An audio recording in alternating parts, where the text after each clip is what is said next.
Dear students, last video में मैंने आपको एक ऑर्गेनिक मिक्सचर को किस तरह से सेपरेट करेंगे, उसके में क्या बेसिस क्या होता है उस मिक्सचर को सेपरेट करने का, उसके बारे में डिस्कस किया था। आज उसी मिक्सचर को हम कैसे एक तो सेपरेशन को शो करें, रिकॉर्ड में उसको कैसे नोट डाउन करें, उसके बारे में मैं आपको आज बताऊंगा। एक दो मिक्सचर लेके उसको हम आज डिस्कस करेंगे। तो जैसे ही आप इसको रिकॉर्ड में लिखेंगे तो एक्सपेरिमेंट इस अपना ऑब्जेक्ट होगा identification of organic compounds in the given ternary organic mixture. Apparatus as usual जो अपने लैब में काम आते हैं वही अपन यहाँ नोट डाउन करेंगे। फिर अपन ऑब्जर्वेशन जो है मेन, उसको हम यहाँ लिखेंगे। तो ऑब्जर्वेशन में जो अपन सेपरेशन जो अपन यूज़ में लेंगे, सेपरेशन का तरीका, उसको हम यहाँ पर एक छोटे से, हम क्यों कह सकते हैं, एक डायग्राम में एक छोटे से वे में इसको शो करेंगे। तो जब भी आपको ऑर्गेनिक मिक्सचर मिले तो जैसे मैंने पिछले वीडियो में बताया है, सबसे पहले हम उस मिक्सचर में कुछ फंक्शनल ग्रुप्स के टेस्ट करेंगे। जैसे नंबर 1 हम उसमें कार्बोहाइड्रेट का टेस्ट करेंगे, नंबर 2 एसिड ग्रुप का टेस्ट करेंगे, नंबर 3 फिनोलिक ग्रुप का टेस्ट करेंगे, और फिर उसके बाद में हम उसमें एक टेस्ट और करेंगे और वो है नाइट्रोजन एलिमेंट का। सपोज़ जो हमें ये ऑर्गेनिक मिक्सचर मिला है उसमें अगर हमने कुछ टेस्ट किए तो हमें एक कार्बोहाइड्रेट का टेस्ट आ गया मिक्सचर में, एक फिनोलिक ग्रुप का टेस्ट आ गया और एक नाइट्रोजन का टेस्ट आ गया।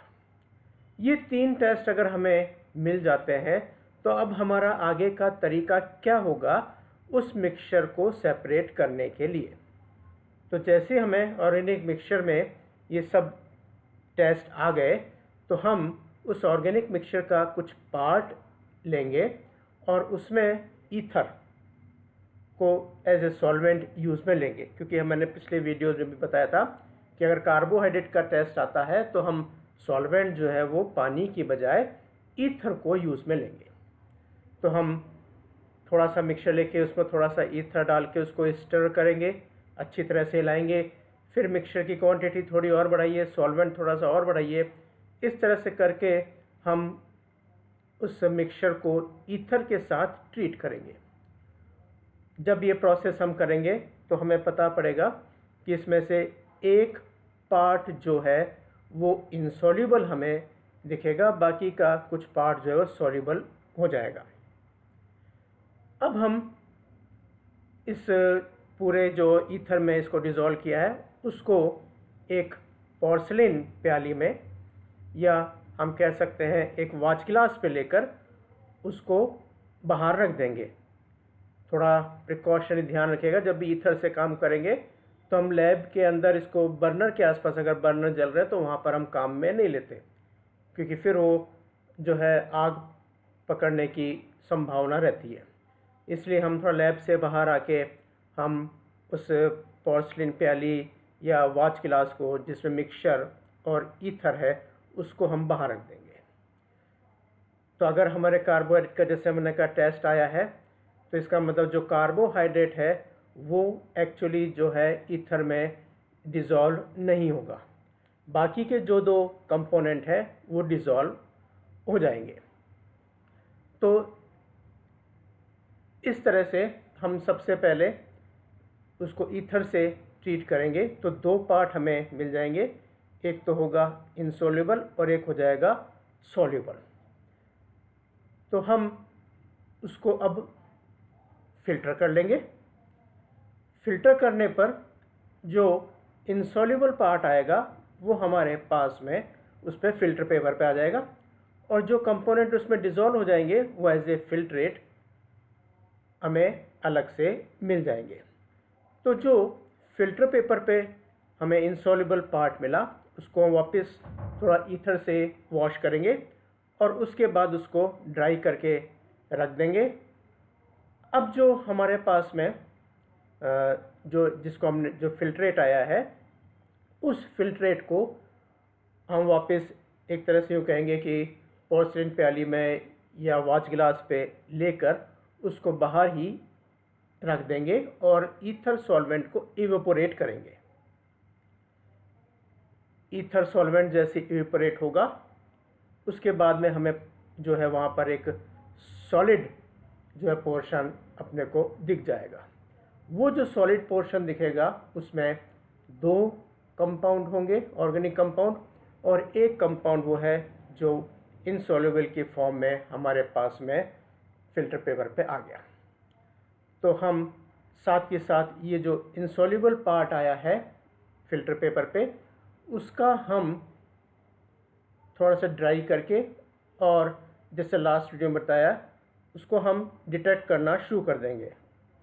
सारे टेस्ट शुरू कर देंगे from the beginning, preliminary investigation, और जिसमें अपने जो फिज़िकल स्टेट और ड्योर और सब था, और फिर उसके तरह से डिटेक्शन ऑफ एलिमेंट और फिर फंक्शन ग्रुप का टेस्ट, वो हम साथ के साथ करना शुरू कर देंगे। और इधर जो हमने ईथर को इवेपोरेट करके जो सॉलिड बचे जिसमें 2 ऑर्गेनिक कंपाउंड हो गए, क्योंकि हमारे मिक्सचर में एक टेस्ट और भी आया है और वो है फिनोलिक ग्रुप का।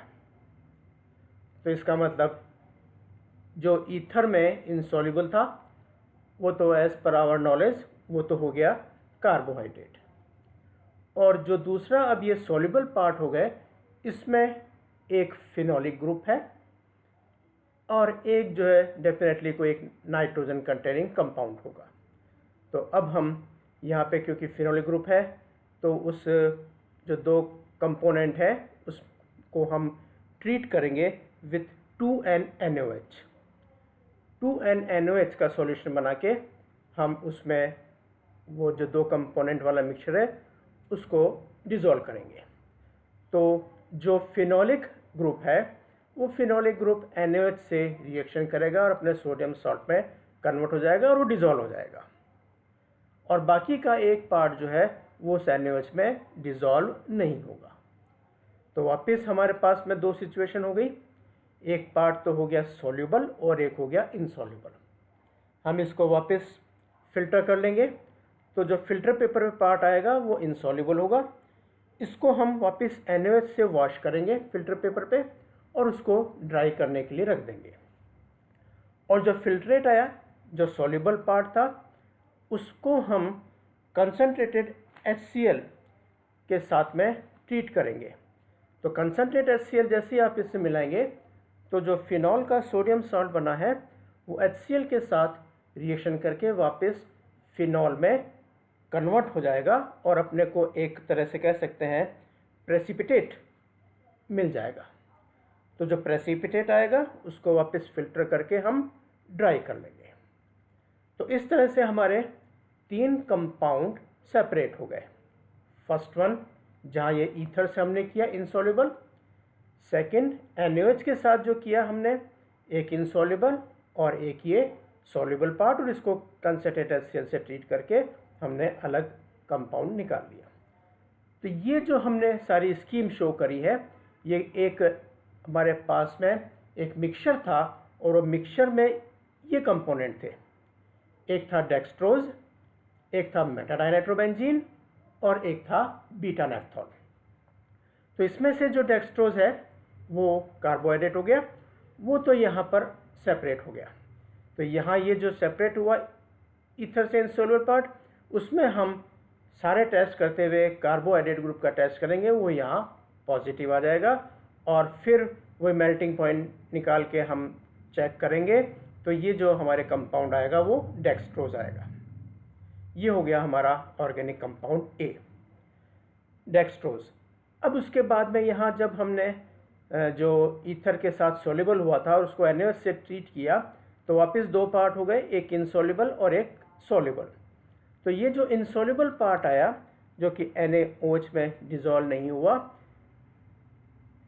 ये इसमें जब हम इसको टेस्ट करेंगे तो इसमें वापस वही शुरू से सारा physical states, order, ignition, element test, तो यहाँ और फिर फंक्शन ग्रुप टेस्ट, तो यहाँ पर अपने को नाइट्रोजन का वही एलिमेंट टेस्ट आएगा, और फिर नाइट्रोजन कंटेनिंग ग्रुप में से जब हम टेस्ट करेंगे तो नाइट्रो ग्रुप का टेस्ट आएगा, तो ये जो कंपाउंड होगा वो होगा मेटाडाइनाइट्रोबेंजीन।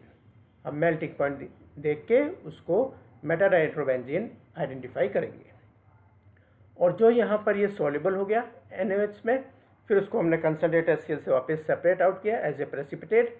इसको ड्राई करके जब हम इसमें टेस्ट करेंगे तो ये हमारे लिए एक फिनोलिक ग्रुप का टेस्ट आएगा, और इसमें मेल्टिंग पॉइंट निकाल के जब इसको हम चेक करेंगे तो ये आएगा बीटा नेफ्थॉल। तो इस तरह से ये एक mixture dextrose, metadinitrobenzene and beta naphthol का हम इस तरह से सेपरेट कर सकते हैं। तो ये हमारी हो जाएगी स्कीम ऑफ सेपरेशन, और ये तो आ जाएगा आपके रिकॉर्ड का फर्स्ट पेज। सेकंड पेज से आप इन सब को लिखना शुरू करेंगे। फर्स्ट लिखेंगे आइडेंटिफिकेशन ऑफ कंपाउंड ए, इसकी सारी उसी तरह से जैसे पार्ट 2 पार्ट 3 में आपने किया वैसे लिखेंगे।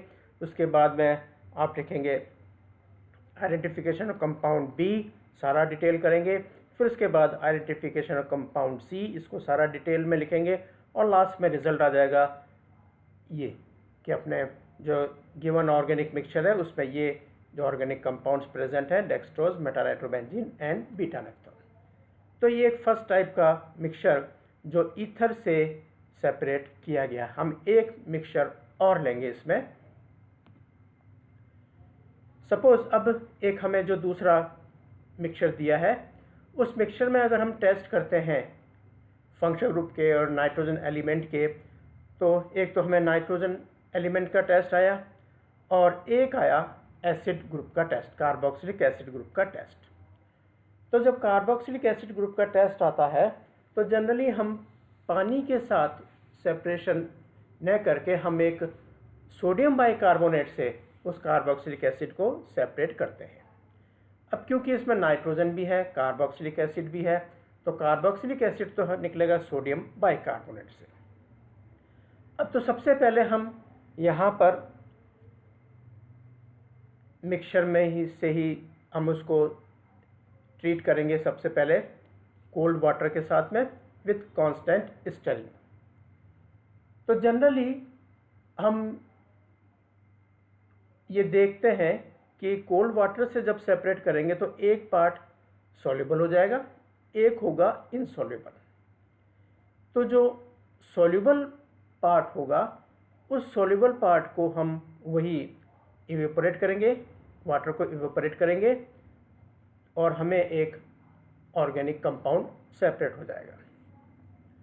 दूसरा पार्ट जो है जो कि इनसॉल्युबल आया फिल्टर पेपर पे, उसमें हम सोडियम बाइकार्बोनेट सॉल्यूशन मिलाकर विथ कांस्टेंट स्टरिंग और फिर उसको हम फिल्टर करेंगे। तो फिल्टर करने के बाद इसमें भी एक इनसॉल्युबल हो जाएगा और एक सॉल्युबल हो जाएगा जो कि सोडियम बाइकार्बोनेट में सॉल्युबल हो गया। जो सोडियम बाइकार्बोनेट में सॉल्युबल हो जाता है, तो जब आप यहाँ सोडियम बाइकार्बोनेट मिलाएंगे तो आपको एफरवेरेंसेस दिखेगी, कार्बन डाइऑक्साइड निकलेगी। इसका मतलब वो जो एसिड पार्ट है, जो एसिड ग्रुप कंटेनिंग कंपाउंड है, वो सॉल्युबल हो रहा है। तो सॉल्युबल में चला जाएगा एसिड और इनसॉल्युबल में जो है वो रिमेनिंग थर्ड कंपोनेंट रह जाएगा। तो जो सॉल्युबल आ गया उसको वही हम कंसनट्रेट HCl डालेंगे, वापस प्रेसिपिटेट आएगा, उसको फिल्टर कर लेंगे। ये आ जाएगा जो फिल्टर होके कंसनट्रेट HCl से जो प्रेसिपिटेट आएगा वो रेजिड्यू, वो हमारा हो गया ऑर्गेनिक कंपाउंड C। तो 3 कंपाउंड सेपरेट हो जाएंगे। यहाँ पानी के साथ सेपरेट करके कंपाउंड A, सोडियम बाइकार्बोनेट के साथ सेपरेट करेंगे इनसॉल्युबल को, तो एक इनसॉल्युबल रह गया सोडियम बाइकार्बोनेट में, वो कंपाउंड B। और सोडियम बाइकार्बोनेट में सॉल्युबल हो गया जिसको हम HCl के साथ ट्रीट करके वापस प्रेसिपिटेट आउट करेंगे, वो हो गया कंपाउंड C। अब इन A, B, C तीनों में हम वापस वही सारे टेस्ट करेंगे।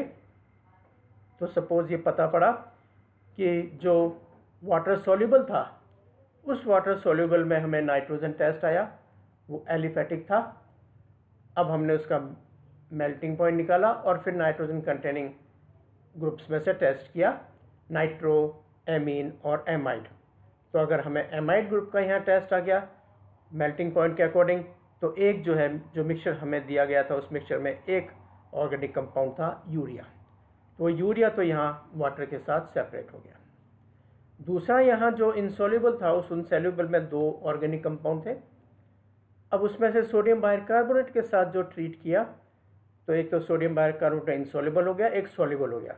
तो डेफिनेटली जो सोडियम बाइकार्बोनेट सॉल्युबल हो गया वो हो गया एसिड। तो ये जो C था वो हो गया कार्बोक्सिलिक एसिड। इसके सारे हमने करेक्टर्स देखे। एरोमेटिक था ये एसिड, वाटर इनसॉल्युबल था, इसका मेल्टिंग पॉइंट निकाला, इस एसिड को टेस्ट किया तो इसने टेस्ट दिया बेंजोइक एसिड का। तो ये हमारे बेंजोइक एसिड है। और फिर जो सोडियम बाइकार्बोनेट में डिजोल्व नहीं हुआ, वाटर में भी डिजोल्व नहीं हुआ, जो यहाँ इंसॉल्युबल रह गया, इसमें हमने डिफरेंट जो है टेस्ट किए फंक्शनल ग्रुप के, और इसमें जो टेस्ट आया वो आया एरोमेटिक हाइड्रोकार्बन का। फिर इसका मेल्टिंग पॉइंट निकाल के हमने चेक किया तो इसका टेस्ट आया नेफ्थलीन का। तो इस तरह से इस ऑर्गेनिक मिक्सचर के 3 पार्ट हो गए, यूरिया, बेंजोइक एसिड और नेफ्थलीन। तो इसको हम लिखने का, इसकी जो स्कीम है सेपरेशन की, वो इस तरह से शो करेंगे। और फिर उसके बाद हर पेज पे अलग अलग कंपाउंड A, B और C को हम लिखेंगे और बाद में ये रिजल्ट आएगा इसका, यूरिया, बेंजोइक एसिड और नेफ्थलीन। तो इस तरह से हमारी एक एक्सरसाइज है जो अपने को आगे एग्जाम में भी लिखनी है, वो separation of organic mixture. 3 component mixture आपको MSc फाइनल में ये मिलेगा। तो एक सिंपल मिक्सचर है जिसमें तीनों ही सॉलिड है, अदरवाइज एक लिक्विड और 2 सॉलिड भी हो सकते हैं, लेकिन हम यहाँ पर एक जो स्टडी कर रहे हैं वो तीनों सॉलिड्स की स्टडी कर रहे हैं। तो इस तरह से आप अपना रिकॉर्ड इसको प्रिपेयर करिए। Thank you.